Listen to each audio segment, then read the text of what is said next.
మనిషి పాపం చేయటం వల్ల ఈ భూమి శపించబడింది. ఒక మాటలో చెప్పాలంటే సృష్టి అంతా కూడా మనిషి పాపాన్ని బట్టి శపించబడింది.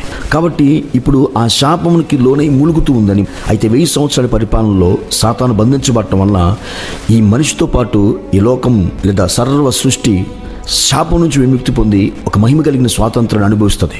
ఆయన రాజ్యం ఎలా ఉండబోతుందంటే ఒక శాపము లేని రాజ్యము, ఎటువంటి పాపము శాపము లేని రాజ్యంగా ఉండబోతుంది.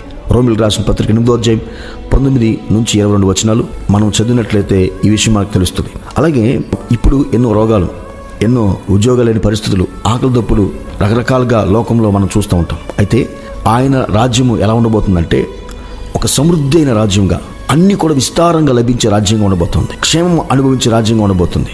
ఈ లోకంలో ఆయన పరిపాలన చేసేటప్పుడు ఆ 1000 సంవత్సరాల్లో ఇప్పుడున్న ఆకలి కానీ, పస్తులు కానీ, దాహం కానీ, నిరుద్యోగం కానీ, రోగాలు కానీ, కరువు కానీ, ఎటువంటి అనారోగ్యం కానీ, అసమానతలు కానీ ఏది కూడా మనకు అక్కడ కనిపించవు. అన్నీ కూడా సమృద్ధిగా లభిస్తాయి, అన్నీ విస్తారంగా లభిస్తాయి.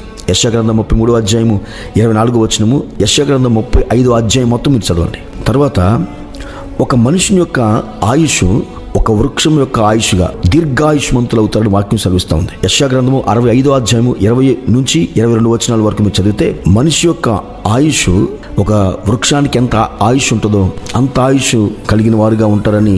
బాల్యంలో ఎవరు చనిపోరు, యవ్వనంలో ఎవరు చనిపోరు, ముసలితనంలో చనిపోరు. పరిస్థితులు మారుతాయి, వాతావరణం మారుతుంది, దీర్ఘాయుష్మంతులుగా అయిపోతారు. తర్వాత ఇప్పుడు దేవుని గురించిన జ్ఞానం ఎవరికి లేకపోవటం వల్ల దేవుని ఆరాధించట్లేదు.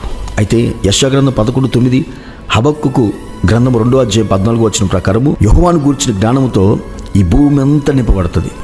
జనులు హృదయాల్లో ఎవరు చెప్పకుండానే దేవుని గురించిన జ్ఞానము వారి హృదయాల్లో ఉంటుందట.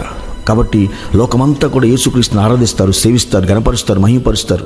ఆయన మొక్కటానికి యెరూషలేముకి వెళ్తారు. జకర్యా గ్రంథం 14వ అధ్యాయం 16 వచనం ఉంటుంది. ప్రజలందరికీ సమాన న్యాయం జరుగుతుంది, అవినీతి ఉండదు, లంచాలు ఉండవు.